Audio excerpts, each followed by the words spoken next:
Hi friends, welcome back to Civil Stab. This is the second lecture of previous year question series under Science and Technology module और हमने पहले lecture में space and technology का first part cover किया था।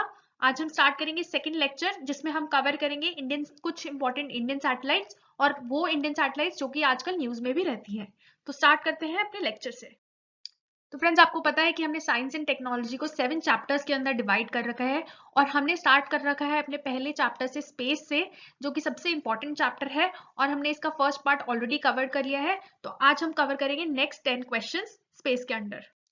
तो friends इससे पहले कि हम आज का लेक्चर स्टार्ट करें, हम आपको बताना चाहेंगे कि प्रीलिम्स 2019 जो कि सिर्फ अब 2 महीने दूर है, तो आपको जरूरत है कि आप साथ साथ अपने आप को इवैल्यूएट करते रहें कि आपकी प्रिपरेशन कैसे चल रही है। इसी के लिए हमने एक नई टेस्ट सीरीज लॉन्च की है जिसके अंदर हम 10 टेस्ट ऐसे लेके आए हैं जो कि कंप्लीटली करंट अफेयर्स के बेसिस पे है, क्योंकि प्रीलिम्स में आजकल करंट अफेयर्स की बहुत ज्यादा वेटेज रहती है। सो इस टेस्ट सीरीज में हमने लास्ट 1.5 ईयर यानी जैन 2018 से लेके मई 2019 के सारे इंपॉर्टेंट करंट अफेयर्स को इंक्लूड किया है और हम इसमें जो भी इंपॉर्टेंट यूपीएससी के सोर्सेज है तो हो सकते हैं उन सबको कवर कर रहे हैं, यानी हिंदू, पीआईबी, लाइवमेंट, बिजनेस स्टैंडर्ड, सारे इंपॉर्टेंट सोर्सेज हमने ये टेस्ट बनाए हैं। इन टेस्ट को आप हमारी वेबसाइट से या फिर हमारी ऐप से, दोनों से ले सकते हैं। तो आप घर बैठे भी इन टेस्ट को ले सकते हैं। आप चाहें तो इनका एक डाउनलोड पीडीएफ करके प्रिंट करवा के ऑफलाइन मोड में भी इनको ले सकते हैं। सो नीचे दी गई डिस्क्रिप्शन में हमने इस टेस्ट को सब्सक्राइब करने के लिए आपको लिंक दे रखा है। आप इस पर जाके इस टेस्ट सीरीज को प्रिस्क्राइब करें और इससे अपने आप को इवैल्यूएट करें। सो फ्रेंड्स अब स्टार्ट करते हैं अपने आज के लेक्चर से।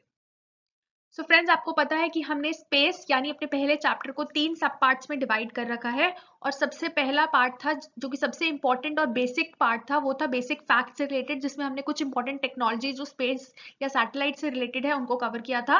और आज हम पढ़ेंगे कुछ इंपॉर्टेंट इंडियन सैटेलाइट्स, यानी जो पहले की इंडिया के सैटेलाइट मिशन जो इंडिया ने रिलीज किए हैं, पुराने भी और जो नए करंट न्यूज में है उनको भी। तो स्टार्ट करते हैं अपने पहले क्वेश्चन। सो फ्रेंड्स पहले हम उन क्वेश्चंस को देखेंगे जो कि कम्युनिकेशन सैटेलाइट्स के ऊपर पूछे गए हैं। क्यों, हमने लास्ट लेक्चर में पढ़ा था कि सैटेलाइट्स बहुत तरीके की हो सकती हैं, कम्युनिकेशन सैटेलाइट्स हो सकती हैं, अर्थ ऑब्जर्वेशन सैटेलाइट्स हो सकती हैं या नेविगेशन सैटेलाइट्स हो सकती हैं। तो इंडिया की बात करें तो इंडिया में कम्युनिकेशन सैटेलाइट्स बहुत इंपॉर्टेंट रहती है। तो हम पहले उनके रिलेटेड क्वेश्चन देखते हैं। तो पहला क्वेश्चन देखते हैं। ये पूछा गया था प्रीलिम्स 2004 में। तो क्वेश्चन क्या है, ये क्वेश्चन बेस्ड है इनसैट 3E सैटेलाइट के ऊपर, जो कि एक कम्युनिकेशन सैटेलाइट थी। और हमसे पूछा गया है कि इस सैटेलाइट को कहां से लॉन्च किया गया था, यानी 2003 में जब इसे लॉन्च किया गया था तो कौन सी साइट से इसे लॉन्च किया गया था। ए फ्रेंच गायना, बी सेशल्स, सी मॉरिशस या डी मॉरिटानिया। तो आपको बताना है कि चारों लोकेशंस में से ये सैटेलाइट कहां से लॉन्च की गई थी। सो फ्रेंड्स हमारा प्रीवियस ईयर क्वेश्चंस करने का ये पर्पस है कि इन क्वेश्चंस के साथ साथ हमें ये भी पता लगे कि आजकल जो टॉपिक न्यूज में है उनके रिलेटेड फैक्ट्स हमें क्या क्या पढ़ने हैं। सो इस क्वेश्चन से हमें ये पता लगता है कि जब भी हमें कोई सैटेलाइट पढ़नी है तो उसकी लॉन्च लोकेशन जरूर ध्यान रखनी है। सो अब सेकंड क्वेश्चन देखते हैं। सेकंड क्वेश्चन हमें पूछा गया है इनसैट 4A सैटेलाइट के ऊपर। ये भी एक कम्युनिकेशन सैटेलाइट थी। तो इसके रिलेटेड हमें 3 स्टेटमेंट्स दी गई हैं। पहली स्टेटमेंट क्या है, पहली स्टेटमेंट है कि INSAT 4A was launched in December 2005 from new Mexico. तो यहाँ पे भी लॉन्च लोकेशन बताई गई है। सेकंड स्टेटमेंट क्या है, the European commercial launch service provider Arianespace was associated with the launch of INSAT 4A। तो यहाँ पे हमें बताया कि कौन से रॉकेट लॉन्चर से या कौन सी स्पेस एजेंसी इसको लॉन्च करने में इन्वॉल्व थी। Third statement, Tata sky a digital cable service provider is associated with DTH television broadcasting service from INSAT 4A। यानी जो टाटा स्काई है वो इस सैटेलाइट को लॉन्च कर रहा है कम्युनिकेशन ब्रॉडकास्टिंग सर्विसेज के लिए। तो हमें बताना है कि इन तीनों में से कौन सी स्टेटमेंट सही है। सो फ्रेंड्स इस क्वेश्चन से हमें ये पता लगा कि एक सैटेलाइट की लॉन्च लोकेशन के अलावा हमें ये भी पता होना चाहिए कि उसका स्पेस लॉन्चर का कौन से रॉकेट लॉन्चर से उसे लॉन्च किया गया है। सेकेंडली उसकी कोई स्पेशल यूटिलिटी है, कोई स्पेशल फीचर है जिसके लिए वो यूज किया जा रहा है, वो भी हमें देखना होता है।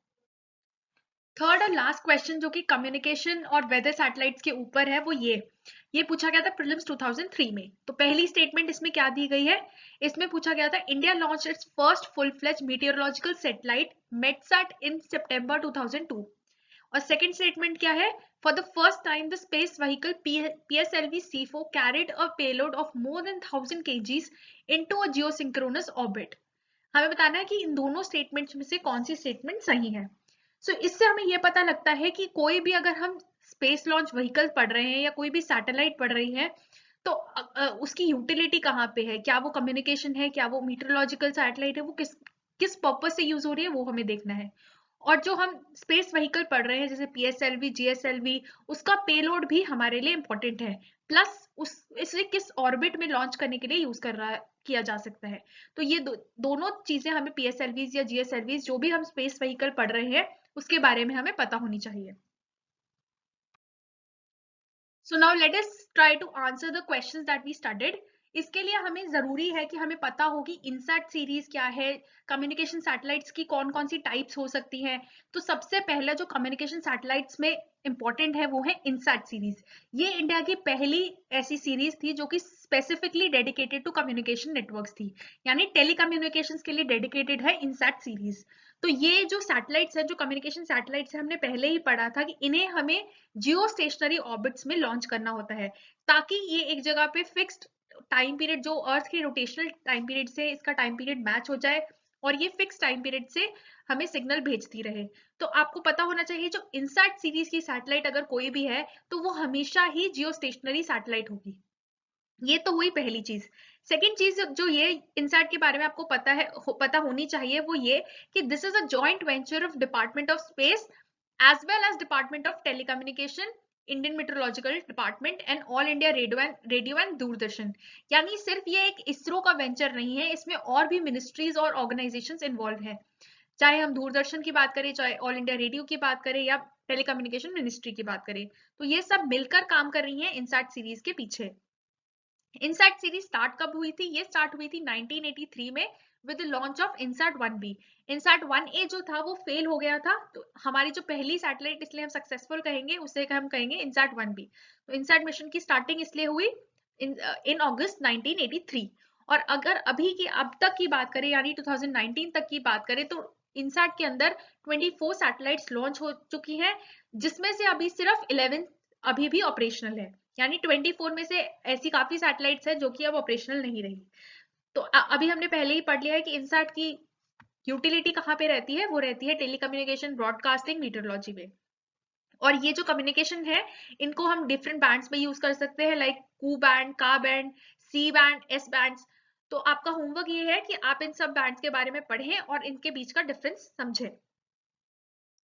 नेक्स्ट हम देखेंगे कि इनसैट सीरीज के अंदर कौन कौन से अभी तक हमने इंपॉर्टेंट सैटेलाइट्स लॉन्च की हैं, प्लस वो भी सैटेलाइट जो कि लास्ट 1 ईयर में लॉन्च हुए हैं, क्योंकि उनकी प्रोबेबिलिटी ज्यादा होती है न्यूज में होने के कारण पेपर में आने की।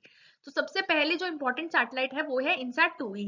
इनसैट 2E जो थी इसका पेलोड मास था 2550 kgs और इसे हमने लॉन्च किया था कोरू, फ्रेंच गायना से।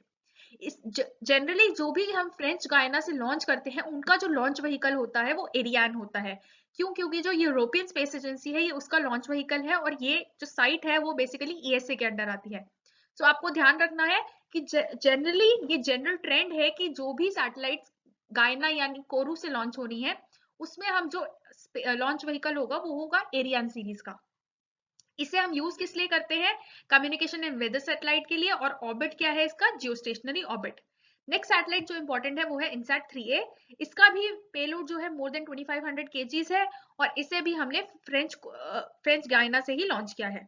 बट इसे हमने कौन से ऑर्बिट में लॉन्च किया था? जियोसिंक्रोनस ट्रांसफर ऑर्बिट में, और उसके बाद इसे जियो स्टेशनरी ऑर्बिट में ट्रांसफर किया गया था, यानी इसे 2 ऑर्बिट्स में ट्रांसफर किया गया था। नेक्स्ट है इनसैट 3E। इसे अब रिप्लेस कर दिया है जीसैट 16 ने और इसे भी हमने कोरू से लॉन्च किया था with help of Ariane 5 launch vehicle.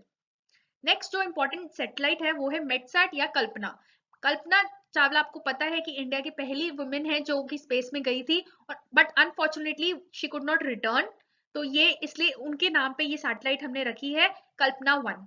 इसका पेलोड था 1040 kgs और इसे हमने लॉन्च किया था इंडिया से श्रीहरिकोटा से।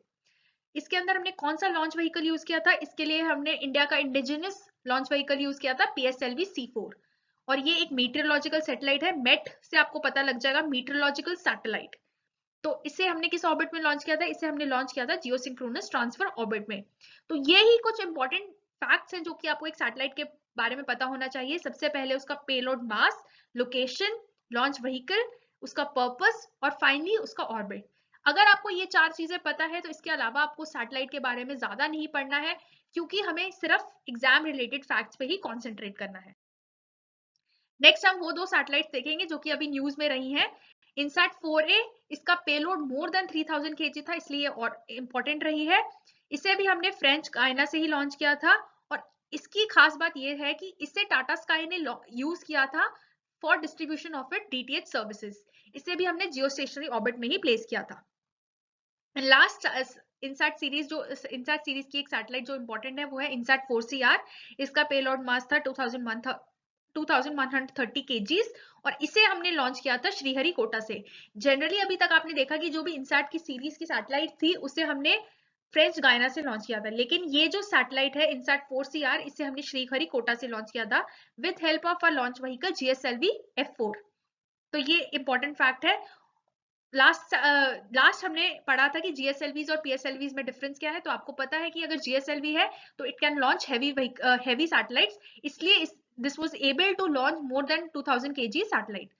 तो इसे हमने लॉन्च किया था जियोसिंक्रोनस ऑर्बिट में। नेक्स्ट हम बात करेंगे जीसैट सैटेलाइट्स की। जीसैट सैटेलाइट्स जो थी बेसिकली इनसैट सैटेलाइट्स के अंडर ही डेवलप हुई थी। इसके अंदर वो सैटेलाइट्स, इनसैट सैटेलाइट्स की वो सैटेलाइट्स इंक्लूडेड हैं जो कि इंडिया ने इंडिजिनियसली डेवलप की हैं विदाउट एनी एक्सटर्नल हेल्प। यानी ये भी कम्युनिकेशन सैटेलाइट्स ही हैं इनसैट सैटेलाइट्स की तरह, बट इन्हें इंडिया ने इंडिजिनियसली डेवलप किया है। इससे हम कौन से ऑर्बिट में प्लेस करते हैं, ये बेसिकली जियोसिंक्रोनस ऑर्बिट्स में प्लेस होती है, और इन्हें भी हम ब्रॉडकास्टिंग सर्विसेज या टेलीकम्युनिकेशन सर्विसेज के लिए यूज करते हैं। एज ऑफ 5 दिसंबर 2018 अभी तक 20 सैटेलाइट्स लॉन्च हुई हैं, जिसमें से 14 अभी करंटली सर्विस में हैं। लेटेस्ट अगर बात करें तो लेटेस्ट अगर जीसैट सैटेलाइट्स की बात करें तो अभी रिसेंटली दिसंबर में एक सैटेलाइट लॉन्च हुई थी। नेक्स्ट हम देखेंगे कि कौन कौन सी इंपॉर्टेंट जीसैट सैटेलाइट्स अभी तक इंडिया ने लॉन्च किए हैं। सबसे पहली यानी जीसैट 1 जो सैटेलाइट थी, जिसका पेलोड मास 1540 kgs था, और इसे हमने लॉन्च किया था with help of launch vehicle GSLV Mark 1 D1। तो लास्ट लेक्चर में हमने पढ़ा था कि GSLV Mark 1 था, इसकी मैक्सिमम फेलियर्स हुई थी, और इसी के कारण जीसैट 1 भी एक फेल हो गया था। सबसे पहला जो जीसैट सक्सेसफुली सैटेलाइट प्लेस की थी इंडिया ने खुद, वो थी जीसैट 6, और इस सैटेलाइट ने जीसैट 6 सैटेलाइट रिप्लेस किया था इनसैट 4E सैटेलाइट को। इसका पेलोड मास मोर देन 2000 kgs था, यानी 2132 kgs था, और इसे हमने इंडिया श्रीहरिकोटा से लॉन्च किया था। इसे हमने प्लेस किया था जियोसिंक्रोनस ट्रांसफर ऑर्बिट में, और बाद में इस ऑर्बिट से वो ट्रांसफर हुई थी जियोस्टेशनरी ऑर्बिट में। नेक्स्ट जो इंपॉर्टेंट जीसैट सैटेलाइट है वो है जीसैट 6A। इसका पेलोड मास भी मोर देन 2000 kgs था, यानी that is 2146 kgs to be precise, और इसे हमने लॉन्च किया था GSLV Mark 2 F08 से। इसे भी हमने पहले जियोसिंक्रोनस ट्रांसफर ऑर्बिट में प्लेस किया था और बाद में जियोस्टेशनरी ऑर्बिट में। नेक्स्ट इंपॉर्टेंट सैटेलाइट है जीसैट 7। इसका जो पेलोड मास है, it has payload mass of more than 2500 kgs, यानी 2650 kgs, और इसे हमने लॉन्च किया था कोरू गायना से। तो अभी तक जो भी हमने जीसैट सैटेलाइट्स पढ़ी थी उसे हमने इंडिया से ही लॉन्च किया था, लेकिन जो जीसैट 7 सैटेलाइट थी उसे हमने गायना से लॉन्च किया था with help of Ariane 5 launch vehicle. ये जो है एक बेसिकली डिफेंस कम्युनिकेशन सैटेलाइट थी for specially dedicated to the Indian navy. तो इंडियन नेवी को जो भी सर्विसेज चाहिए थे डिफेंस की कम्युनिकेशन के लिए, उसके लिए जीसैट 7 को लॉन्च किया गया था, और इसे प्लेस किया था जियो स्टेशनरी ऑर्बिट में। उसके बाद जो लेटेस्ट अभी रिसेंटली नवंबर 2018 में प्लेस हुई है वो है जीसैट 7A। इसे हम एंग्री बर्ड भी कहते हैं, और इसका पेलोड मास है 2250 kgs। इसे हमने इंडिया से लॉन्च किया है श्रीहरिकोटा से with help of GSLV Mark 2 F11, और ये एक एडवांस्ड मिलिट्री कम्युनिकेशन सैटेलाइट है। तो ये आपको ध्यान रखना है इसके बारे में कि ये जो सैटेलाइट है कम्युनिकेशन सैटेलाइट है, unlike the previous satellite GSAT 1, 6 या 7 से जो लॉन्च की गई थी, कम्युनिकेशन ना होके ये स्पेशली मिलिट्री कम्युनिकेशन के लिए यूज्ड है, और इसे भी हमने जियो स्टेशनरी ऑर्बिट में प्लेस किया है। जीसैट 7 के अलावा जो अभी लेटेस्ट न्यूज में रही हैं वो सैटेलाइट्स कौन कौन सी है, इसके अलावा जीसैट 29 बहुत न्यूज में रही है। इसका पेलोड मास मोर देन 3000 kg है, 3423 kg, और इसे हमने श्रीहरिकोटा से लॉन्च किया था with help of GSLV Mark 3 D2। तो ये पहली GSLV Mark 3 की जो सक्सेसफुल सैटेलाइट थी उससे हमें प्लेस किया था, तो ये बहुत ही इंपॉर्टेंट हो जाती है। इस सैटेलाइट को हमने किस लिए प्लेस किया है, कम्युनिकेशन तो सैटेलाइट है ही, स्पेशल पर्पस क्या है इसका, ये पर्पस है कि इसे रूरल एरियाज में हाई स्पीड इंटरनेट प्रोवाइड करने के लिए यूज किया जा रहा है। इसे भी हमने पहले जियो सिंक्रोनस ट्रांसफर ऑर्बिट में प्लेस किया है और बाद में इसे जियो स्टेशनरी ऑर्बिट में प्लेस किया जाएगा। नेक्स्ट जो सैटेलाइट न्यूज में रही है वो है जीसैट 11। इसका जो पेलोड मास है वो है 5454 kg। This was the heaviest satellite built by ISRO. इसे भी हमने कहां से लॉन्च किया है? इसे हमने कोरू गायना, फ्रेंच गायना से लॉन्च किया है विद हेल्प ऑफ एरियन 5। तो क्योंकि इसका पेलोड मास 5000 kg से ज्यादा था तो इसलिए हमने इसे एरियन 5 की हेल्प से लॉन्च किया। जो अभी तक इंडिया की जो मैक्सिमम इंडिया ने जो जिस सैटेलाइट को लॉन्च किया है पेलोड मास का, वो थी जीएसएलवी मार्क 3 की हेल्प से जीसैट 29। उसके अलावा जो इससे ज्यादा जो हेवी सैटेलाइट्स हैं वो जनरली हम अभी भी एरियन 5 की हेल्प से ही लॉन्च कर रहे हैं। तो this is the heaviest communication satellite built by ISRO as far as now, और इसे हमने प्लेस करा था जियो स्टेशनरी ऑर्बिट में। पहले इसे जियो सिंक्रोनस ट्रांसफर ऑर्बिट में प्लेस किया गया और बाद में इसे जियो स्टेशनरी ऑर्बिट में ट्रांसफर किया गया। नेक्स्ट जो सैटेलाइट न्यूज में रही है वो है जीसैट 31। इसका पेलोड मास है 2536 kgs और इसे भी हमने कोरू फ्रेंच गायना से लॉन्च किया था विद हेल्प ऑफ एरियन 5। इसका यूज क्या है? इसका बेसिकली यूज है डीटीएच टेलीविजन की सर्विसेज प्रोवाइड करने में, स्टॉक एक्सचेंजेस की कम्युनिकेशन में, डिजिटल सैटेलाइट न्यूज गैदरिंग में और ई गवर्नेंस एप्लीकेशन में। तो बेसिकली जो जहां पे भी ये लेटेस्ट ई गवर्नेंस के प्रोसेसेस है उसे जीसैट 31 यूज कर रहा है और इसे भी हमने जियो सिंक्रोनस ट्रांसफर ऑर्बिट में प्लेस किया था।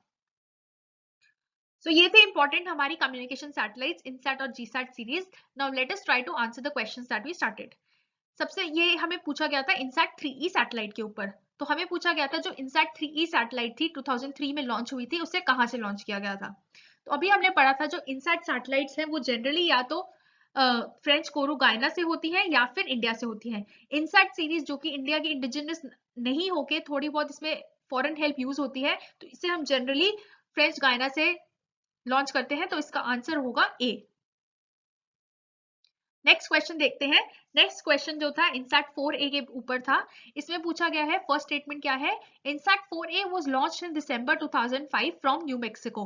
तो ये स्टेटमेंट गलत है। क्यों? क्योंकि जो भी INSAT सीरीज की सैटेलाइट है वो कहां से लॉन्च हो रही थी? वो हो रही थी कोरू फ्रेंच गायना से। तो ये स्टेटमेंट इनकरेक्ट हो गई। सेकेंड स्टेटमेंट क्या है? The European commercial launch service provider Ariane space was associated with the launch of INSAT 4A। तो ये सही है, बिकॉज जो भी फ्रेंच गायना से लॉन्च हो रही थी उसे हम लॉन्च कर रहे थे विद हेल्प ऑफ एरियन 5 जो कि एक यूरोपियन कमर्शियल लॉन्च सर्विस है। तो ये स्टेटमेंट सही है। The third statement, Tata sky a digital cable service provider is associated with digital television communication broadcasting services from INSAT 4A। तो ये स्टेटमेंट भी सही है। हमने पढ़ा था जब INSAT 4A था, इसका स्पेशल फीचर ये था कि इसे टाटा स्काई यूज कर रहा है फॉर कम्युनिकेशन पर्पसेस। तो इसका आंसर होगा सी, यानी 2 और 3 ओनली। लास्ट क्वेश्चन जो कि कम्युनिकेशन और वेदर सैटेलाइट्स के ऊपर है वो ये, इसे पूछा गया था प्रीलिम्स 2003 में। यहाँ पे हमारी पहली स्टेटमेंट किसके बारे में है? मेटसैट के बारे में, और इससे कहा गया कि MetSat was the first full fledge meteorological satellite. तो ये स्टेटमेंट सही है। मेटसैट जो थी हमारी पहली मीटियोरोलॉजिकल सैटेलाइट है और अब इसका नाम क्या हो गया था? कल्पना 1। सेकेंड स्टेटमेंट क्या दी गई है?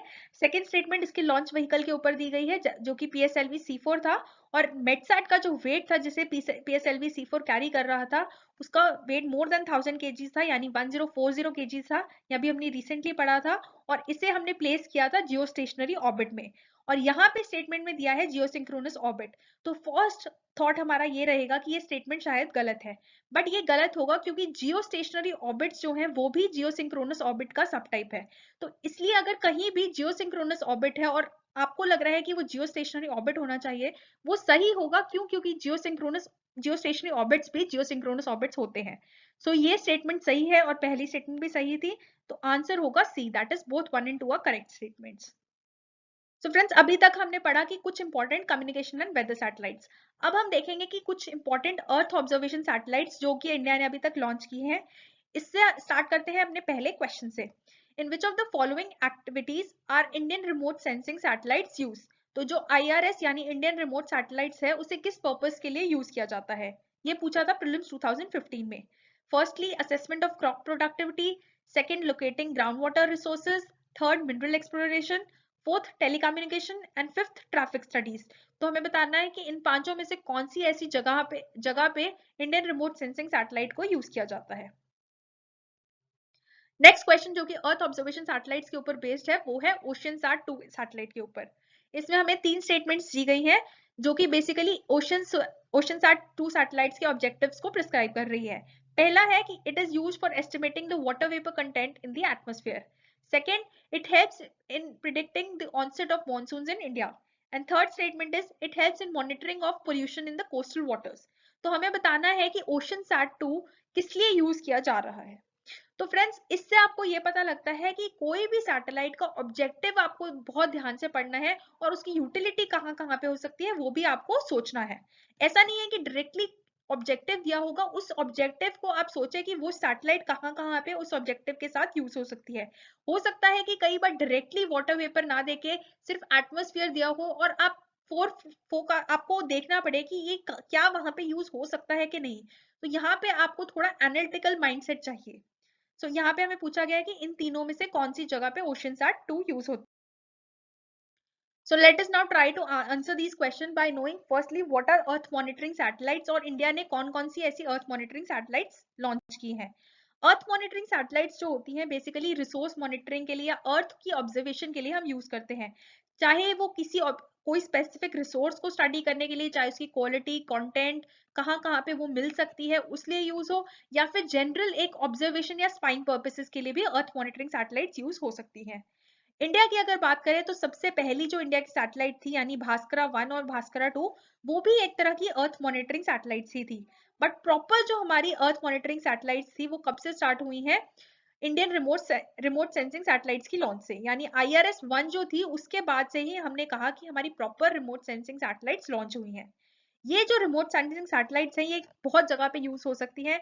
It can be used in agriculture for knowing the crop productivity, in water resources यानी सी लेक्स में यूज हो सकती है to sense the water quality, क्या वहां पे कितना उस एरिया में वाटर है या नहीं, या वहां पे ग्राउंड वाटर जो है डिप्लीट तो नहीं हो रहा, इसलिए वाटर रिसोर्सेज की मैनेजमेंट के लिए भी यूज हो सकता है. डिजास्टर मैनेजमेंट में भी अर्थ मॉनिटरिंग सैटेलाइट्स यूज होती हैं to send the help for in case of a disaster like cyclones and forest fires. उसके अलावा ये अर्बन प्लानिंग में भी यूज होती है, फॉरेस्ट मैनेजमेंट में यूज हो सकती है, इन्वायरमेंट कंजर्वेशन में भी यूज सकती है to see if there is any poaching, और जहां पे भी हैबिटेट को नुकसान पहुंच रहा है वहां पे भी अर्थ मॉनिटरिंग सैटेलाइट्स की हेल्प से हम सर्विलेंस कर सकते हैं. उसके अलावा हम कोस्टल मैनेजमेंट, फिशरी मैनेजमेंट, ये सब जगह पे जहां पे भी हमें मॉनिटरिंग चाहिए, स्पाइंग चाहिए, सर्विलेंस चाहिए, उन सभी जगहों पे हम ये अर्थ मॉनिटरिंग सैटेलाइट्स को यूज करते हैं. सबसे पहली सैटेलाइट हमने आपको बताया था कि जो इंडियन रिमोट सेंसिंग सैटेलाइट थी उसे हमने लॉन्च किया था 1988 में, इसरो ने लॉन्च किया था IRS-1A. उसके बाद हमने बहुत सारी और भी रिमोट सेंसिंग सैटेलाइट्स लॉन्च की है. सबसे पहली लेकिन जो प्रॉपर रिमोट सेंसिंग सैटेलाइट थी वो थी IRS-1A. जनरली जो ये रिमोट सेंसिंग सैटेलाइट्स होती हैं इन्हें हम लॉन्च करते हैं सनसिंक्रोनस ऑर्बिट्स में. अनलाइक जो कम्युनिकेशन एंड वेदर सैटेलाइट्स थी जिनको जियो स्टेशनरी ऑर्बिट्स चाहिए होता है, earth monitoring satellites are generally launched in polar sun synchronous orbits. तो ये अगर आपको उस सैटेलाइट की यूटिलिटी पता है तो आप गेस कर सकते हैं कि उसे किस ऑर्बिट में प्लेस किया जाएगा. तो जो जनरली अभी तक इसके अंदर जो भी सैटेलाइट्स आती हैं उसमें कौन कौन सी इंक्लूडेड है? रिसोसैट-1 जिसे रिसोर्स मॉनिटरिंग के लिए यूज किया गया है, कार्टोसैट सीरीज जिसे कार्टोग्राफी रिसोर्स मॉनिटरिंग के लिए यूज किया जा रहा है, राइसैट-1, ओशनसैट-2, मेगाट्रॉफिक्स, सरल, स्कैटसैट एंड कल्पना. ये सारी सैटेलाइट्स को हम यूज कर रहे हैं अर्थ मॉनिटरिंग के लिए. कल्पना जो है, ये जो लास्ट की 4 सैटेलाइट्स है, इनसैट 3D, कल्पना, इनसैट 4A, दो ये जियो स्टेशनरी सैटेलाइट्स हैं बट ये भी कुछ हद तक अर्थ मॉनिटरिंग में हेल्प करती हैं. बट ये जो पहले की 13 सैटेलाइट्स हैं ये ज्यादा इंपॉर्टेंट है और इन्हें ज्यादा स्पेसिफिकली अर्थ मॉनिटरिंग के लिए यूज किया जाता है. So let us see now which are the important Earth monitoring satellites. सबसे पहले भास्करा 1 जो कि इंडिया की पहली सैटेलाइट थी. इसका पेलोड मास था 442 kg और इसे हमने लॉन्च किया था रशिया वोलोग्राड से. इसका जो लॉन्च व्हीकल था वो भी रशियन लॉन्च व्हीकल था, दैट इज इंटरकॉस्मोस CV-1. और इसका पर्पस क्या था? इसका पर्पस था remote sensing to monitor the forestry and hydrological component. इसे हमने प्लेस किया था लो अर्थ ऑर्बिट में. सेकेंड जो इंडिया का सैटेलाइट इंपॉर्टेंट है वो है रोहिणी 1. ये 38 kgs की थी बट ये पहली ऐसी सैटेलाइट थी जो कि स्पेसिफिकली इंडिया से लॉन्च की गई थी यानी श्रीहरिकोटा से लॉन्च की गई थी और इसमें इंडिया ने अपना इंडिजिनस लॉन्च व्हीकल यूज किया था, वो था SLV-3. इसलिए हमें किस पर्पस के लिए यूज किया गया था? ये एक एक्सपेरिमेंटल सैटेलाइट थी जिसे रिमोट सेंसिंग के लिए यूज किया गया था और इसे भी लो अर्थ ऑर्बिट में प्लेस किया गया था. उसके बाद जो हमारी सबसे पहली मेजर रिमोट सेंसिंग सैटेलाइट आई वो है IRS-1A। इसका पेलोड मास था 975 kgs और इसे हमने लॉन्च किया था बाइकनोर कॉस्मोड्रोम कजाकिस्तान से। तो ये इसका लॉन्च व्हीकल क्या था? इसका launch vehicle Russian launch vehicle था जो कि वॉस्टॉक था और इसे हमने प्लेस किया था सन सिंक्रोनस पोलर ऑर्बिट में। उसके बाद इंपॉर्टेंट जो सैटेलाइट आई वो थी SROS 2। इसका पेलोड मास 150 kgs था बट अनफॉर्चुनेटली ये सक्सेसफुल नहीं हो पाई और ASLV जो लॉन्च व्हीकल इसमें यूज था वो फेल हो गया। इसके बाद जो नेक्स्ट इंपॉर्टेंट सैटेलाइट है वो है कार्टोसैट 2। अभी रिसेंटली भी ये कार्टोसैट 2 के अंदर जो सीरीज है 2A 2B, अभी रिसेंटली भी हमने कार्टोसैट 2F लॉन्च की थी। कार्टोसैट 2 की बात करें तो इसका पेलोड मास था 680 kgs और इसे इंडिया ने श्रीहरिकोटा से लॉन्च किया था with help of its indigenous launch vehicle PSLV C7 और इसे हमने एडवांस रिमोट सेंसिंग के लिए यूज करते हैं। For this purpose, it was placed in the sun synchronous polar orbit. Next important resource monitoring satellite थी ResourceSat 2। इसका payload mass था 1206 kgs यानी more than 1000 kgs और इसे भी हमने लॉन्च किया था श्रीहरिकोटा से with help of PSLV C16। इसे भी हमने प्लेस किया था sun synchronous polar orbit में। नेक्स्ट इंपॉर्टेंट सैटेलाइट है OceanSat 2। इसका पेलोड मास है 960 kgs और इसे भी हमने इंडिया श्रीहरिकोटा से लॉन्च किया था with help of PSLV C14। अब देख लेते हैं इसका पर्पस। OceanSat सैटेलाइट, इसके नाम से पता लग रहा है कि it would be use for ocean monitoring, but ऐसा नहीं है। ये सिर्फ ओशन मॉनिटरिंग के लिए ना होकर एटमॉस्फेयर मॉनिटरिंग भी इसके लिए यूज हो रही है। इसके पर्पसेस की बात करें तो ये डेटा कलेक्शन के लिए यूज हो रही है, to study the surface winds, ocean surface, to study the chlorophyll concentrations of phytoplanktons in the oceans, to study the atmospheric aerosol content। तो इन सभी पर्पस के लिए OceanSat को 2 को रिलाइज किया जा रहा है, यूटिलाइज किया जा रहा है। इसे भी प्लेस किया गया था सन सिंक्रोनस पोलर ऑर्बिट में। नेक्स्ट जो इंपॉर्टेंट सैटेलाइट जो हमें पता होनी चाहिए वो है मेगाट्रॉफिक्स। ये इसलिए इंपॉर्टेंट है because it was a joint venture of India and France. इसे यूज किस लिए किया जा रहा है? इसे यूज किया जा रहा है to study the water cycle and energy exchanges in the tropical countries and in tropical hemisphere जो है उसमें जो वाटर एक्सचेंज हो रहा है, वाटर की हाइड्रोलॉजी है कंपोनेंट है, उसे स्टडी किया जा रहा है विद हेल्प ऑफ मेगाट्रॉफिक्स। तो इसका पेलोड मास 1000 kgs था और इसे लॉन्च किया गया था with help of PSLV C18 और इसे भी हमने प्लेस किया था सन सिंक्रोनस पोलर ऑर्बिट में। Now we will study another two important resource monitoring satellites, that is RISAT-1 and RISAT-2. Both of these are radar imaging satellites और जो RISAT-2 थी it was basically launched as an improvement over RISAT-1, यानी RISAT-1 को support कर सके इसलिए हमने RISAT-2 को लॉन्च किया था। RISAT-1 को हमने लॉन्च किया था एक्टिव माइक्रोवेव रिमोट सेंसिंग के लिए। ये जो सैटेलाइट है it provides cloud penetration day night monitoring, यानी एक्सट्रीम केसेस में भी ये हमें इमेज मॉनिटरिंग प्रोवाइड करती है और इसे हम यूज करते हैं in crop productivity, in paddy monitoring kharif season में, या फिर in disaster management in case of floods and cyclones. इसे हमने प्लेस किया था सन सिंक्रोनस पोलर ऑर्बिट में। नेक्स्ट हम बात करेंगे RISAT-2 की। इसका पेलोड मास 300 kgs था और इसे भी हमने श्रीहरिकोटा से लॉन्च किया था with help of PSLV CA C12। तो ये बेसिकली PSLV का वेरिएंट है CA और इसे हम लॉन्च किया था हमने फॉर डिजास्टर मैनेजमेंट ऑपरेशंस, यानी जो भी साइक्लोन फाइलिन हुआ था उसमें हमने RISAT को 2 को यूज किया था और इसे भी हमने प्लेस किया था सन सिंक्रोनस पोलर ऑर्बिट में। नेक्स्ट हम बात करेंगे एक और इम्पॉर्टेंट सैटेलाइट की जो कि है सरल। इसकी फुल फॉर्म है सैटेलाइट विद आर्गोस एंड ऑल्टिका और इसका पेलोड मास था 407 kgs। ये सैटेलाइट इसलिए इंपॉर्टेंट है क्योंकि बेसिकली ये भी एक Indo France joint satellite mission था लाइक मेगाट्रॉफिक्स और इसे हमने लॉन्च किया था फॉर ओशनोग्राफिक स्टडीज। तो मेन इसका पर्पस क्या रहता है? To perform height measurements in ocean circulations and sea surface elevations. तो जो भी ओशन के अंदर स्टडीज हो सकती हैं उसमें इसे यूज किया जा सकता है और इसे हमने लॉन्च किया था with help of PSLV C20 from Sriharikota और इसे हमने प्लेस किया था अगेन पोलर सन सिंक्रोनस ऑर्बिट में। नेक्स्ट हम बात करेंगे कुछ रीसेंट सैटेलाइट्स की लॉन्च की जो कि लास्ट 1 ईयर में हुई है। फर्स्ट सैटेलाइट है SCATSAT-1 जिसकी फुल फॉर्म है स्कैटरोमीटर सैटेलाइट 1 और इसका पेलोड मास था 371 kgs और इसे हमने लॉन्च किया था with help of PSLV C35। इसे हम यूज करते हैं for purposes of weather forecasting, cyclone prediction and its tracking, cyclone tracking in India. इसे भी हमने प्लेस किया था in orbit sun synchronous polar orbit. Next satellite है रिसोर्सैट 2A। तो ये एक वेरिएंट है रिसोर्सैट 2 का और इसका पेलोड मास था 1235 kg। इसे हमने लॉन्च किया था with help of PSLV C36 और इसे भी प्लेस किया था सन सिंक्रोनस पोलर ऑर्बिट में। नेक्स्ट जो रिसेंटली सैटेलाइट लॉन्च हुई है वो है कार्टोसैट 2F और इसका पेलोड मास था 710 kg। This was launch with the help of PSLV C40 और इसका जो पर्पस है वो क्या है? Again resource monitoring and cartographic applications. Next जो रिसेंटली इंपॉर्टेंट सैटेलाइट है, ये आपको पूछी भी जा सकती है, इसकी फुल फॉर्म भी बहुत इंपॉर्टेंट है, वो है हाइसिस। इसकी फुल फॉर्म क्या है? Hyper spectral imaging satellite. तो बेसिकली ये भी एक इमेजिंग सैटेलाइट है लाइक राइसैट। इसका पेलोड मास था 380 kg और इसे हमने लॉन्च किया था with help of PSLV C43। इसे हम यूज किस लिए करते हैं? इसलिए हम यूज करते हैं for the purpose of earth surface studies in visible near infrared and short wave infrared spectrums. तो मल्टीपल स्पेक्ट्रम्स में हम ताकि अर्थ सरफेस को स्टडी कर सके, इसलिए हमने हाइसिस को लॉन्च किया था इन सन सिंक्रोनस पोलर ऑर्बिट। तो ये थी हमारी कुछ रिसेंट लॉन्चेस और important resource monitoring satellites. Now let us try to answer the question related to Earth monitoring satellites. सबसे पहला क्वेश्चन जो हमारा है वो ये कि इंडियन रिमोट सेंसिंग सैटेलाइट्स का पर्पस क्या रहता है, वो किस किस जगह पे यूज की जाती है। फर्स्ट हमें दिया है असेसमेंट ऑफ क्रॉप प्रोडक्टिविटी। तो ये सही है कि क्रॉप मॉनिटरिंग करके उसकी प्रोडक्टिविटी को हम, ताकि उसकी ग्रोथ प्रॉपर हो रही है नहीं, उसे प्रॉपर रेन मिल रही है कि नहीं, अगर हम ये सब मॉनिटर कर पाए तो हम उसकी प्रोडक्टिविटी को असेस कर सकते हैं। तो ये एक प्रॉपर यूटिलाइजेशन हो सकती है इंडियन रिमोट सेंसिंग सैटेलाइट की।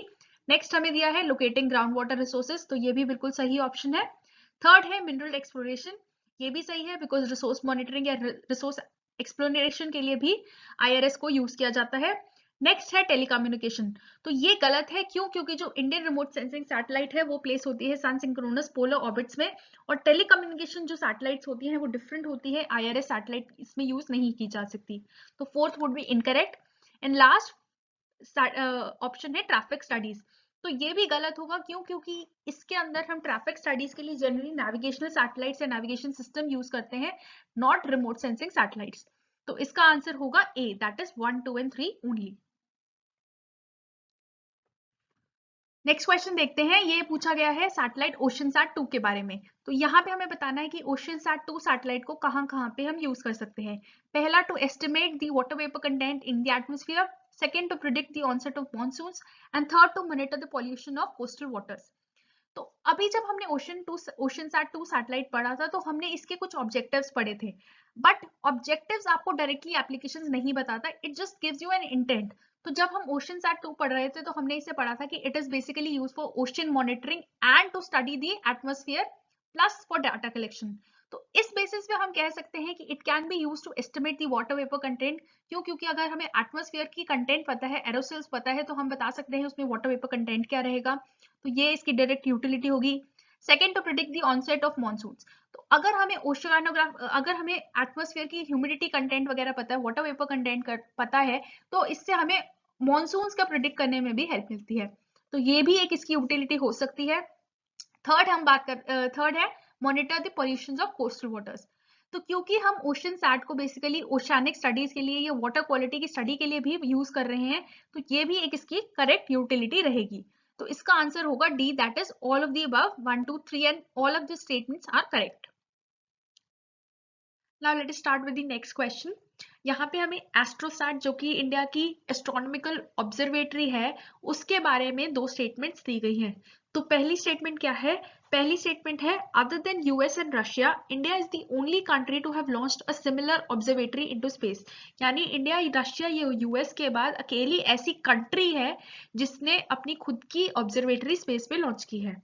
Second statement है, AstroSat is a 2000 kg satellites placed in an orbit at 1650 kilometers above the surface of Earth. तो यहाँ पे हमें एस्ट्रोसैट सैटेलाइट के बारे में दो चीजें बताई गई हैं। पहली कि उसका मास कितना है और दूसरा उसकी ऑर्बिट की हाइट। तो ये दो स्टेटमेंट्स आपसे पूछे गई है। So let us now try to answer this question by knowing some facts about AstroSat.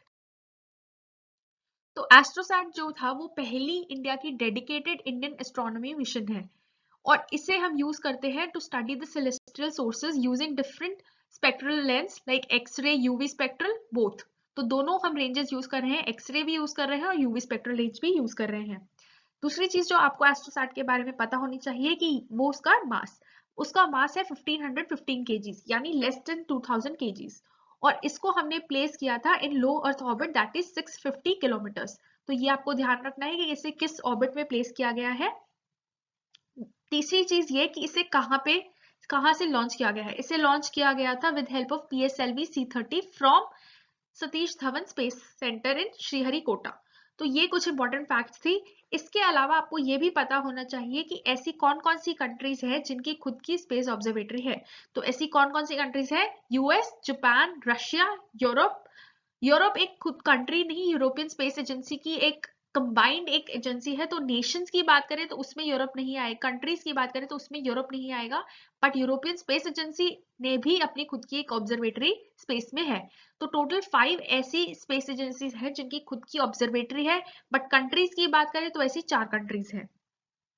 इसके अलावा हमें यह पता होना चाहिए कि एस्ट्रोसैट का जो ऑब्जेक्टिव है वो क्या है। इट बेसिकली इसका ऑब्जेक्टिव ये है कि to study the universe in different by observing celestial bodies, यानी हम डिफरेंट सेलेस्टियल बॉडीज को, चाहे वो सैटेलाइट्स हैं, चाहे वो एस्टेरॉइड्स हैं, चाहे वो कुछ भी है, तो उसे डिफरेंट मल्टीपल वेवलेंथ्स में हम ऑब्जर्व करके उसके बारे में स्टडी कर रहे हैं ताकि हम यूनिवर्स को बेटर अंडरस्टैंड कर सके।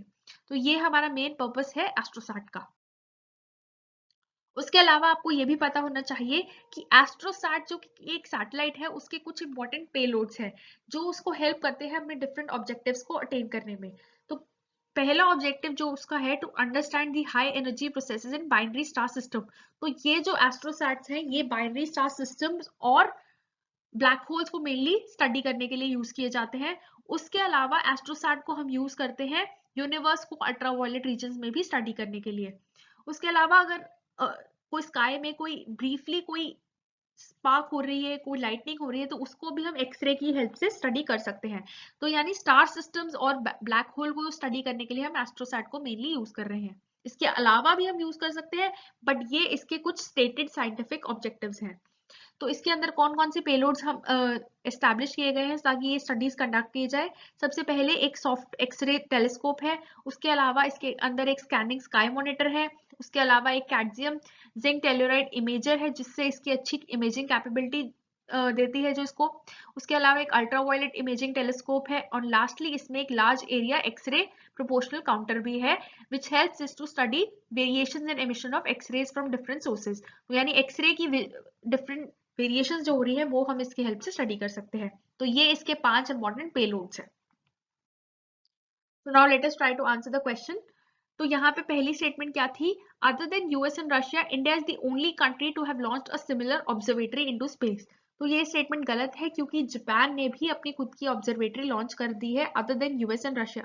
तो टोटल 4 ऐसी कंट्रीज हैं, तो पहली स्टेटमेंट गलत है। सेकेंड स्टेटमेंट है कि AstroSat is a 2000 kg satellite placed in 1650 kilometre above the surface of earth. तो ये भी स्टेटमेंट गलत है। ये आपको डायरेक्टली अगर नहीं भी याद रहता है कि मास क्या है, ऑल्टीट्यूड क्या है, तो आप ये गेस कर सकते हैं अगर आपको उसका ऑर्बिट पता है। तो हमने अभी पढ़ा था कि it is a low earth orbit satellite, तो definitely it can not be placed in 1650 kilometre. Plus इसका जो मास है वो 2000 kg से कम होगा क्योंकि ये बेसिकली PSLV से लॉन्च की गई थी। इसका mass is less than 2000 kg। सो इसका आंसर होगा neither one nor two is correct. Now let us start with the next question. ये पूछा गया था प्रीलिम्स 2018 में। तो इसमें हमें IRNSS यानी Indian regional navigational satellite system के बारे में 3 स्टेटमेंट्स दी गई हैं। फर्स्ट स्टेटमेंट है it consist of 3 satellites in geostationary and 4 satellites in geosynchronous orbit. Second statement क्या है? इसकी रेंज के ऊपर it covers entire India and about 5500 square kilometers beyond its border. And last statement क्या है? India will have its own satellite navigation system with full global coverage by middle of 2019. तो इन तीनों statements में से हमें बताना है कि कौन सी स्टेटमेंट सही है। So now let us try to answer this question. सबसे पहले सैटेलाइट नेविगेशनल सर्विस होता क्या है? Satellite navigational service is basically a commercial and strategical application of satellite systems.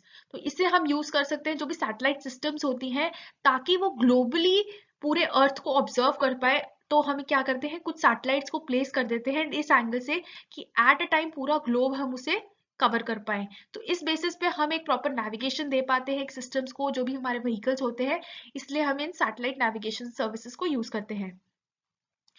तो इंडिया की बात करें तो इंडिया के जो सिविल एविएशन ऑपरेशंस हैं, इसरो ने उसके लिए एयरपोर्ट अथॉरिटी ऑफ इंडिया के साथ मिलकर एक गगन सिस्टम बनाया है, which is basically GPS aided geo augmented navigation system. This basically provides civil aviation, जो हमारी एयरपोर्ट सर्विसेज हैं, जो हमारी एयर अथॉरिटीज हैं, उसको ये नेविगेशन प्रोवाइड कर रही है। उसके अलावा जो नॉर्मल यूजर्स हैं, जो भी हमारे डेली व्हीकल्स होते हैं, उसके लिए उसकी नेविगेशन एंड टाइमिंग सर्विसेज के लिए भी हमने एक इंडिजिनियस सिस्टम बनाया है, रीजनल सैटेलाइट नेविगेशन सिस्टम बनाया है, that is IRNSS, that is Indian regional navigation satellite system. और रिसेंटली प्राइम मिनिस्टर इसका नाम कर दिया था नाविक। तो सबसे पहले हम डिटेल में देखते हैं कि गगन, जो कि एयरपोर्ट अथॉरिटी ऑफ इंडिया के साथ बनाया हुआ हमारा सिविल एविएशन के पर्पस के लिए एक नेविगेशन सिस्टम है, वो एग्जैक्टली है क्या। इसका मेन एम रहता है to help the air traffic control and help pilots fly और land aircraft in bad weather. यानी जो वेदर की एयर नेविगेशन है, जो कि एयरवेज की ट्रांसमिशन हो सकती है, नेविगेशन हो सकती है, वो होती है with help of this system, that is Gagan.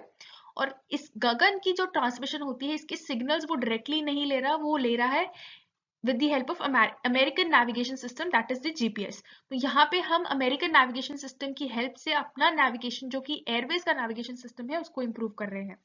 And India has become the fourth nation after US, Europe and Japan to have an interoperable satellite system based augmentation system.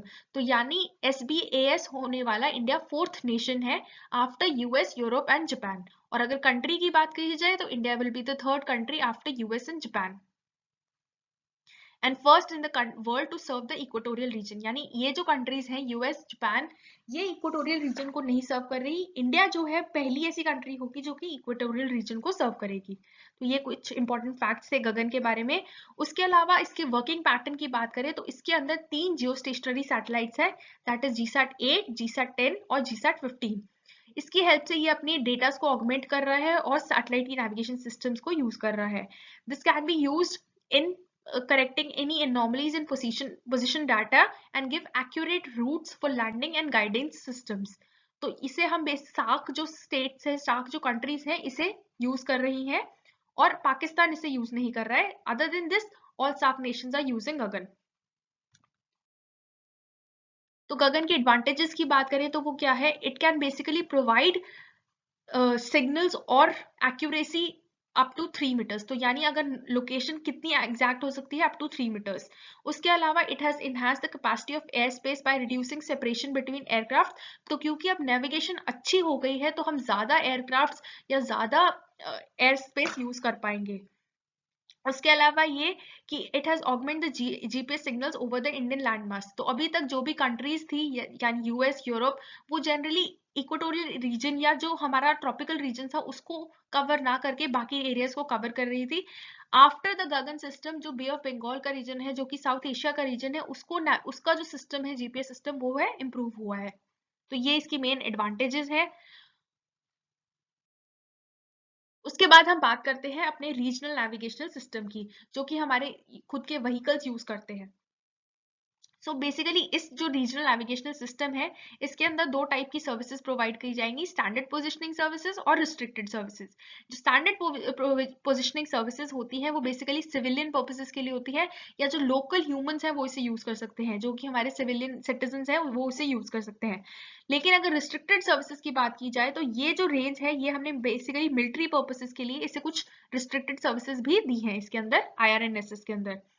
IRNSS के अंदर अगर हम बात करें, टोटल 9 सैटेलाइट्स लॉन्च की गई है, जिसके अंदर कुछ सैटेलाइट्स जो थी कुछ वर्क नहीं कर पाई थी, लाइक दी फर्स्ट सैटेलाइट, उसकी IRNS-1A जो थी, वो उसका सिग्नल जाना बंद हो गया था, उसके कारण हमने 8th और 9th सैटेलाइट लॉन्च की थी। तो करंटली 7 सैटेलाइट्स इसके अंदर टोटल ऑपरेशन होनी थी, जिसमें से 3 जियो स्टेशनरी ऑर्बिट में प्लेस्ड होंगी और जो बाकी 4 हैं वो जियो सिंक्रोनस ऑर्बिट्स में प्लेस्ड हैं। IRNSS को हमने रीनेम कर दिया है नाविक, that is navigation with Indian constellation, और इसके अंदर अभी करंटली 8 ऑपरेशनल सैटेलाइट्स हैं। तो उसके अलावा IRNSS के बारे में जो आपको कुछ चीजें और पता होनी चाहिए वो ये कि IRNSS की एप्लीकेशन क्या होती है? It can be used for terrestrial, aerial and marine navigation. उसके अलावा डिजास्टर मैनेजमेंट में भी हम इसको यूज करते हैं, व्हीकल ट्रैकिंग के लिए यूज कर सकते हैं, फ्लीट मैनेजमेंट के लिए यूज कर सकते हैं, प्रिसाइज टाइमिंग मैपिंग के लिए यूज कर सकते हैं, जियोडेटिक डेटा सर्विसेज के लिए यूज कर सकते हैं, वॉइस नेविगेशन के लिए यूज कर सकते हैं। तो इन सभी एप्लीकेशन में IRNSS यूज हो सकता है। उसके अलावा जो एक और फैक्ट आपको IRNSS के बारे में ये पता होनी चाहिए वो ये कि उसका रेंज क्या है।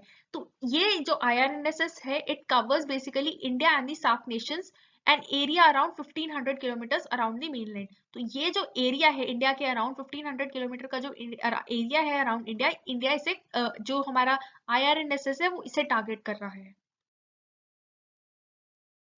अब हम देखेंगे कि IRNSS के अलावा और कौन कौन सी कंट्रीज ऐसी हैं जिनका खुद का एक इंडिपेंडेंट नेविगेशनल सिस्टम रहा है। सबसे पहले ऐसे जो सबसे पॉपुलर, सबसे पुराना जो नेविगेशनल सिस्टम है वो है GPS, जो कि US का सिस्टम है और इसकी फर्स्ट सैटेलाइट लॉन्च हुई थी 1978 में। और इसकी खास बात यह है कि ये एक रीजनल नेविगेशन सिस्टम ना होकर ये एक ग्लोबल नेविगेशन सिस्टम है और ये पूरे अर्थ को कवर करता है। उसके बाद है ग्लोनास, जो कि रशिया का नेविगेशनल सिस्टम है। इसके अंदर 24 सैटेलाइट्स इंक्लूडेड है, अनलाइक इंडिया जिसमें सिर्फ 9 सैटेलाइट्स ही हमने इंक्लूड की है। और इसका ये सैटेलाइट मिशन स्टार्ट कब हुआ था? 1982 में। उसके बाद बात करते हैं गैलीलियो की। ये है एक यूरोपियन यूनियन का नेविगेशनल सिस्टम और इसकी पहली सैटेलाइट लॉन्च हुई थी 2011। टोटल इसमें 40 सैटेलाइट्स होनी है, लेकिन अभी तक सिर्फ 10 ही ऑर्बिट में भेजी गई हैं, तो it is still in progress, it hasn't completed. उसके बाद बात करते हैं बेडाओ की, चाइना के जो नेविगेशनल सिस्टम है, इसके ये भी अभी टेस्टिंग फेज में है, कंप्लीटली अभी ऑपरेशनल नहीं हुई है। इसके अंदर टोटल 35 सैटेलाइट्स होंगी, अभी 20 ही ऑपरेशनल है और फर्स्ट इसके जो सैटेलाइट लॉन्च हुई थी वो थी 2000 में। उसके बाद लास्ट हम बात करेंगे अपने इंडियन सैटेलाइट की। इसके अंदर 7 सैटेलाइट्स इंक्लूडेड हैं और अब सारी ही ऑर्बिट में जा चुकी हैं। उसके अलावा इसके रेडियस की बात करें, इसका एरिया कवरेज की बात करें, तो ये 1500 किलोमीटर्स को कवर कर रहा है। It is not a global covering area alike BeiDou या गैलीलियो की तरह ये ग्लोबल कवरेज नहीं दे रहा है, ये सिर्फ एक रीजनल कवरेज प्रोवाइड कर रहा है अप टू 1500 किलोमीटर्स। सो ये कुछ फैक्ट्स थे जो आपको पता होने चाहिए अबाउट IRNSS। और IRNSS के अंदर जो हमारी दो एक्स्ट्रा सैटेलाइट्स यूज हुई हैं, दैट इज IRNSS 1H और 1I। It will be placed in geosynchronous orbit to replace the failed satellite that is IRNS 1A, जिसके अंदर कुछ 3 हमारी क्लॉकिंग सिस्टम थे, रूबीडियम क्लॉक्स थी, वो काम करना बंद कर गई थी। इसके कारण हमें ये 2 एक्स्ट्रा सैटेलाइट्स लॉन्च करनी पड़ी। So now let us try to answer the question. सबसे पहली स्टेटमेंट क्या है? पहली स्टेटमेंट थी कि IRNSS के अंदर 3 सैटेलाइट्स ऐसी हैं जो कि जियो स्टेशनरी में है और 4 सैटेलाइट्स ऐसी थी जो कि जियोसिंक्रोनस ऑर्बिट में है। तो ये सही है। बाकी की जो, अगर आप सोचेंगे कि 9 सैटेलाइट्स हैं, इसके अंदर 7 ही दी है, तो ये गलत होगा। क्यों? क्योंकि जो बाकी 2 सैटेलाइट्स हैं वो बाद में प्लेस की गई थी just to replace the non operational satellites. तो टोटल जो ऑपरेशनल सैटेलाइट्स हैं वो 7 ही रहेंगी। इसका एरिया अभी हमने पढ़ा था, it covers only 1500 square kilometers beyond our borders, so ये स्टेटमेंट गलत हो जाएगी। एंड लास्ट स्टेटमेंट क्या है? It will have its own satellite navigation system with full global coverage. तो ये भी गलत है क्योंकि IRNSS सिर्फ ट्राई कर रहा है रीजनल कवरेज की, ना कि ग्लोबल कवरेज की। तो ये स्टेटमेंट भी गलत होगी। सो इसका आंसर होगा A, that is 1 only. Let us now discuss the last question for today. This is related to Mangalyaan, which is the first interplanetary mission of India. तो यहाँ पे हमें 3 स्टेटमेंट्स दी गई है रिलेटेड टू मंगलयान। पहली स्टेटमेंट है, this is also called Mars orbiter mission. Second, it made India the second country to have spacecraft orbit the Mars after US. And third, it made India the only country to be successful in making its spacecraft orbit the Mars in very first attempt. तो हमें बताना है कि इन तीनों में से कौन सी सही स्टेटमेंट है। So let us see what is Mangalyaan और So now let us see what is Mangalyaan और मार्स ऑर्बिटर मिशन। ये बेसिकली एक ऐसा स्पेसक्राफ्ट है जिसे इंडिया ने लॉन्च किया था ऑन नवंबर 5, 2013 और ये ऑर्बिट में प्लेस हुआ था ऑन 24 सितंबर 2014।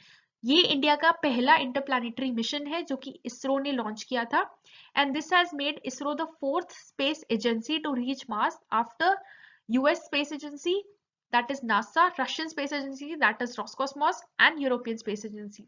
तो इंडिया, इसरो ऐसी 4th स्पेस एजेंसी है जिसने अपना मिशन, खुद का मिशन मार्स पे भेजा हो। और एक ये खास बात थी मॉम मिशन की कि इंडिया पहली ऐसी एशियन नेशन है और पहली ऐसी नेशन है जिसने फर्स्ट अटेम्प्ट में ही मार्स ऑर्बिट पे अपना मिशन फर्स्ट अटेम्प्ट पे ही भेज दिया हो। यूएस की बात करें तो उसे काफी अटेम्प्ट्स लगे थे पहला सक्सेसफुल मिशन मार्स पे भेजने के लिए, बट इंडिया ने ये काम पहले ही लॉन्च पे करके दिखाया है। इसके ऑर्बिटल पीरियड की बात करें तो दिस टेक्स 3.2 डेज, और इसको जो ये मिशन है 160 डेज के बाद अपने ऑर्बिट में एंटर किया, यानी नवंबर 5 के बाद 160 डेज लगे इसे ऑर्बिट में आने के लिए। इसके अंदर जो इंजन यूज हो रहा है PSLV एक्सेल के साथ इसे लॉन्च किया गया था फ्रॉम श्रीहरिकोटा, और इसके अंदर 5 इंस्ट्रूमेंट्स हमने यूज किए हैं, साइंस इंस्ट्रूमेंट्स हमने लॉन्च किए हैं इसके अंदर पेलोड के अंदर, ताकि हम मार्स पे स्टडीज कंडक्ट कर सके। तो ये इसकी कुछ स्पेशल बातें थी। अभी हमने देखा कि इंडिया ने पहला अपना इंटरप्लैनेटरी मिशन भेजा है मार्स पे, लेकिन ऐसी और भी कंट्रीज हैं जिन्होंने मार्स पे अपना मिशन भेजा है, जैसे कि यूएस, यूरोपियन यूनियन या रशिया। तो हम कुछ इंपॉर्टेंट मिशंस देख लेते हैं जो कि मार्स पे गए हैं और काफी न्यूज में रहते हैं। यूएस की बात करें तो यूएस ने काफी सारे मिशन मार्स पे भेजे हैं, जिसके अंदर curiosity, Mariner, Viking, spirit, opportunity, Phoenix और मेवन आता है। रिसेंटली उन्होंने इनसाइट मिशन भेजा था, ये सबसे लेटेस्ट मिशन है मार्स के ऊपर यूएस का। उसके बाद अगर हम यूरोपियन यूनियन की बात करें तो उसने भी 3 मिशन भेजे हैं, ओडिसी, मार्स एक्सप्रेस और बीगल। लेकिन एक ऐसा जॉइंट मिशन भी है जो कि यूरोपियन यूनियन ने रशिया के साथ भेजा है, जो कि है एक्सोमार्स ट्रेस गैस ऑर्बिटर। तो ये यूरोपियन यूनियन और रशिया का जॉइंट वेंचर है।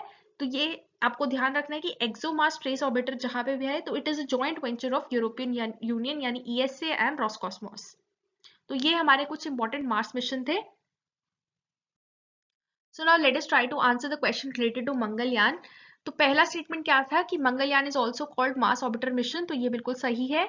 Second, it has made India the second country to have spacecraft orbit the Mars after US, तो ये गलत है। इसके अलावा भी रशिया ने भी अपना स्पेसक्राफ्ट भेजा है। इंडिया, यूएस और रशिया 3 ऐसी कंट्रीज हैं जिन्होंने अपना स्पेसक्राफ्ट ऑर्बिट भेजा है, तो ये स्टेटमेंट गलत है।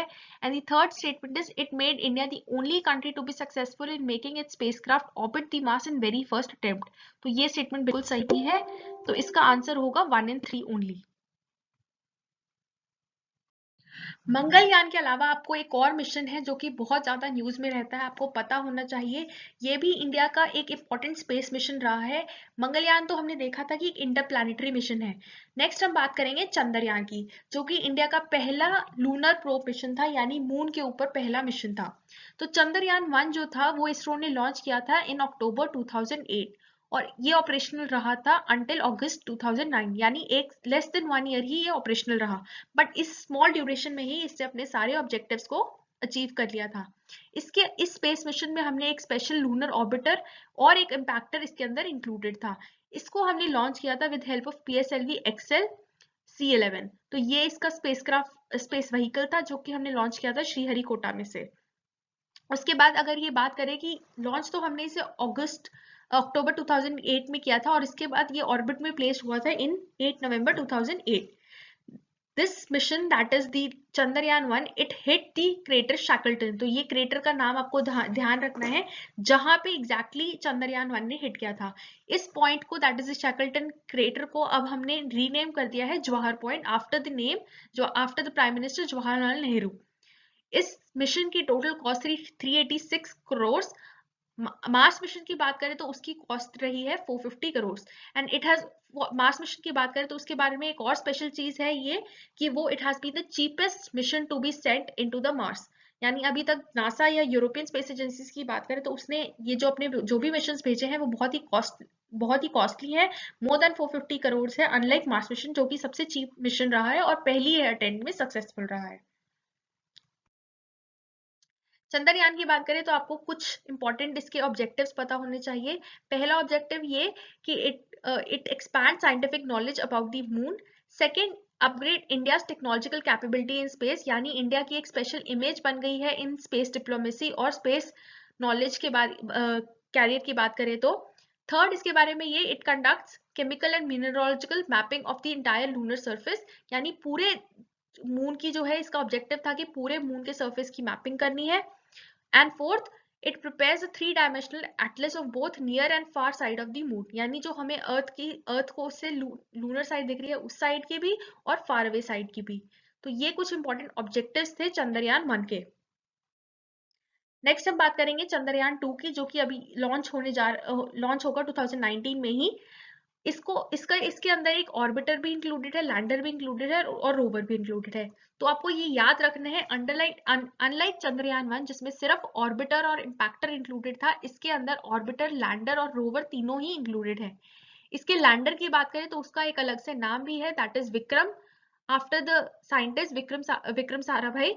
एंड इट्स रोवर का नाम क्या रखा गया है, प्रज्ञान। तो ये इसके रोवर का नाम है और लैंडर का नाम है रहा है विक्रम।